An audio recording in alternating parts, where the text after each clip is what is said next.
different. I don't even know how to explain it, the feeling of entrapment, the fact that the photos and old messages don't hurt nearly as much as the thoughts spinning in my head, the inability to escape the hurt. The jail I've been locked in. Rah. Oh my god! Wait, I'm sorry, that was really aggressive and so loud.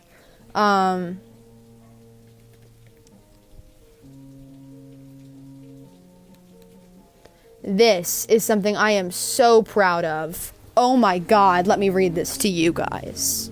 This is like, I think, probably the best thing I've ever written ever. Maybe.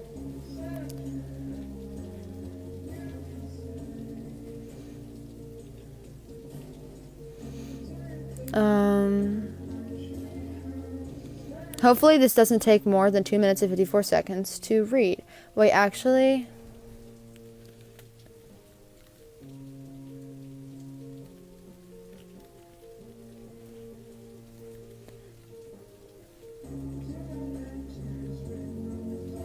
Okay, we'll do it to this.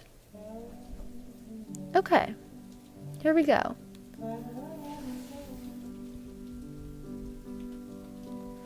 Okay, ready? Here it is. Self-acceptance is hard. Growing up, I was never the type to try to fit in, ever. I used to put on a bunch of random pieces together. My mom would let me pick out my outfits, and I made it a habit to talk about all the weird things I liked and owned. My whole life, I loved being different, so when I came out as gay, not many people were surprised at how quickly I took pride in it.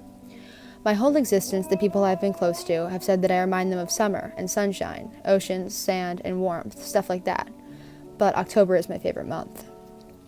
It always meant autumn leaves, pumpkins, my birthday, Halloween, but in 2019, October became you, which made me love it more. You became October. Now October, I got to have you every day for 465 days. You made life livable, lovable, and desirable. You made me want to be good and happy and be the person I wanted to be. We didn't know it then, October, but you found me broken. A jumble of a bunch of bad things strung together, and for some reason they just kept happening. But I had you. Through my dad disappearing, moving states, constant turmoil, and losing friends, we had each other through it all, until 10/20/20. I met some real friends. They were nice and funny and well off and straight. I wanted to be just like them. I started to resent myself for not being able to talk about boys and which ones were cute. I started to resent you, October, for not being someone who slipped into conversation without people searching for what to say. I started to resent the fact that your name felt so good on my tongue until it came out and people had to search for what they thought were the right words. It wasn't their fault. It was my own. It was so frustrating to know what I felt for you and still have twinges of feeling like I was doing something wrong, that I wasn't how I was supposed to be. They never made me feel uncomfortable. I made myself feel out of place, so I tried to rewire it. I tried to tell myself that I was capable, that I was normal. But how could I, someone who was so confident in who they were and so incredibly sure of who they loved, how could this be happening to me?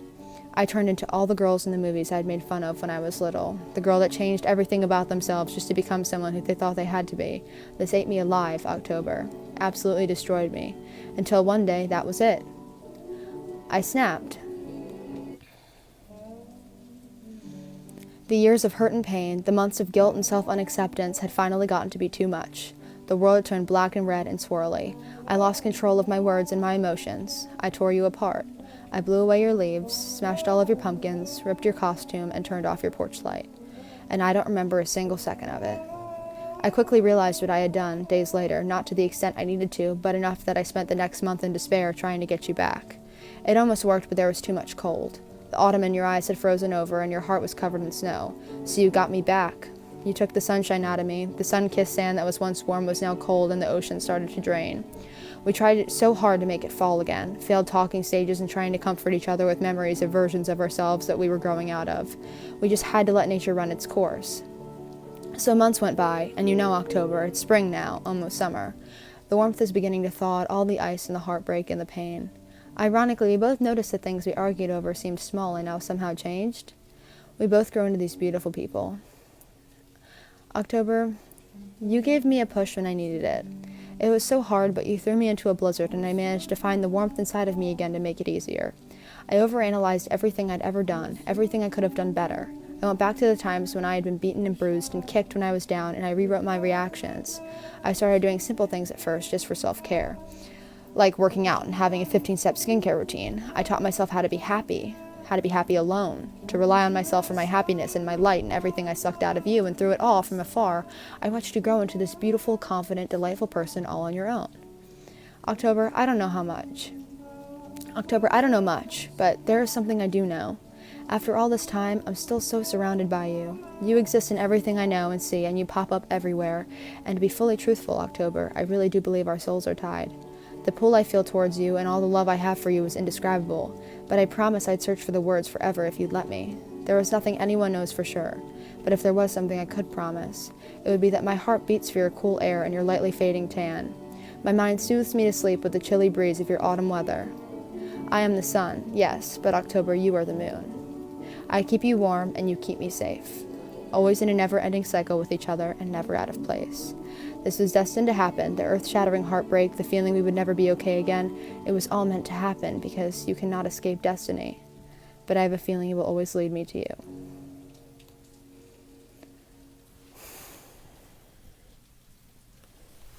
So yeah, that's it.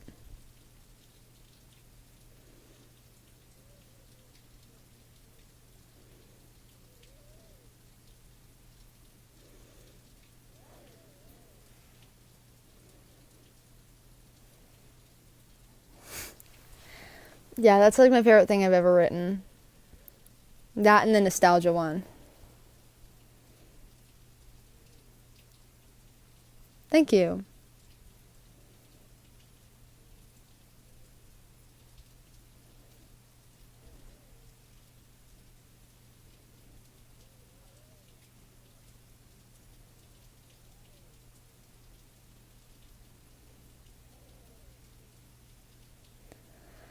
Jeez, that was a lot. Thank you. Literally sobbing. That was the most incredible thing I've ever heard. Thank you very much. I appreciate it a lot. It's like my favorite thing ever. So, thank you for liking it.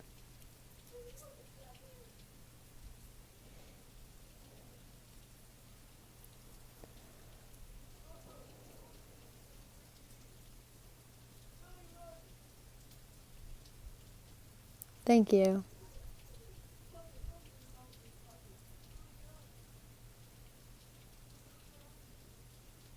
Oh. Um. Oh. Please write again. Tips on writing poems. Just literally write whatever's in your head. Do you have any tips on self-acceptance? Actually, yes, I do have tips on self-acceptance. Because I went from being in raging denial to doing something that was a really big step for me and purchasing a lesbian flag and pinning it into my wall. And I don't know why that was so, like, self-defining for me, but it totally was. And I don't know. I think it really was just kind of coming to the conclusion that I don't exist for the sole purpose of people being attracted to me. That's not why I exist. And at the end of the day, I know what I love and I know who I am, and the way other people are seen or the way other people are or the way other people act should have no effect on who I am as a person. And that was never intertwined in the first place, so why would it matter now? Like, I was born this way and they were born that way. So they're going to live the way they were meant to live, and I'm going to live the way that I was meant to live, and there was nothing wrong with either of those things. So I guess it was finally just coming to the conclusion that what I was doing was not wrong at all. It was just what I was doing.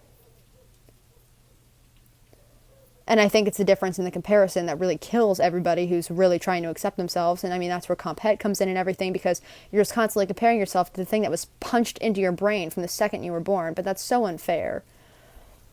That's why I get so mad when people are like, oh my God, we don't need gay representation in children's media. Yes, we fucking do, because what's the actual difference? It's just because people that are unaccepting of the LGBTQ plus community or not supportive of adding it into children's media. It's literally just because they associate LGBTQ people and the LGBTQ plus community with sex, because they don't want their children to be exposed to that yet. But what does that, like, mommy and daddy can love each other, but mommy and daddy can't love each other? It's absolutely infuriating and drives me insane. But yeah, that's a whole other tangent. Basically, the point is, self-acceptance is hard, but it is easier to do once you realize that everyone is just being themselves. And everyone is absolutely entitled to do that, and there is absolutely nothing wrong with you for wanting to live the way that you were born to live. And if someone says there's something wrong with it, they're clearly going through their own thing. So.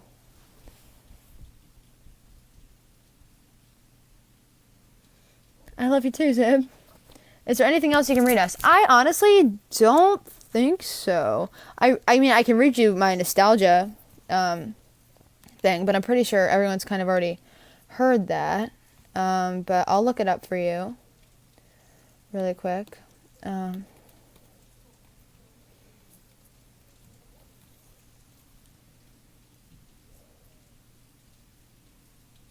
You haven't heard it?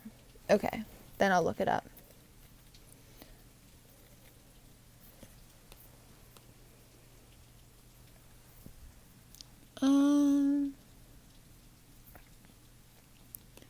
Okay, here we go. Let's listen to the song that plays in the background during it, in the video.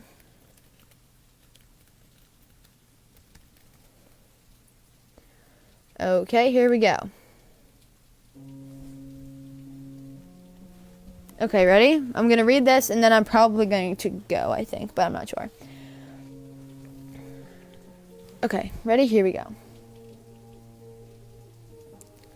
I don't know if I'm nostalgic per se. I mean, in retrospect, I do spend the majority of my time looking through old videos, but I don't know if it's because I'm nostalgic. The definition reads, a sentimental longing or wistful affection for the past, typically for a period or place with happy personal associations. But I really don't know if that's what I feel. I feel mourning. I feel grief. I feel aching, deep pains for the girl that I see in those videos, for the innocence maybe, or just because I won't feel it again.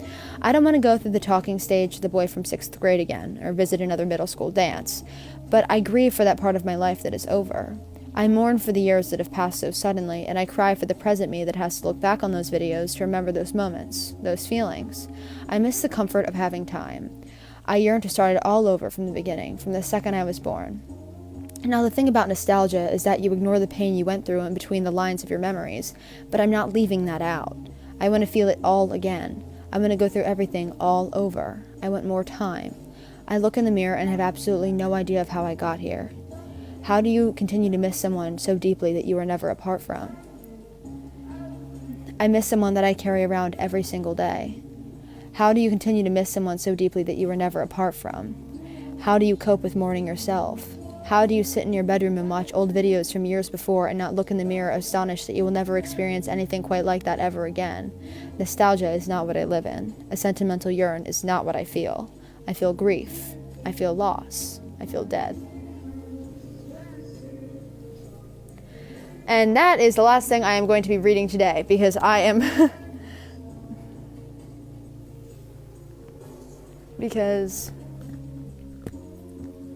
Thank you. Because I have things that I need to do, and that includes showering, because I was outside in the rain and my hair is still soaking wet, which is so gross. Thank you so much. Thank you guys so much for watching. It was so cool to have so many of you on here today. It's awesome. We got a lot more than I usually get, which is really cool.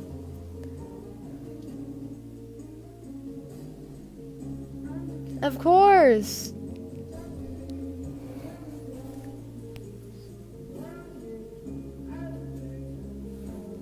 Aw, I love that video.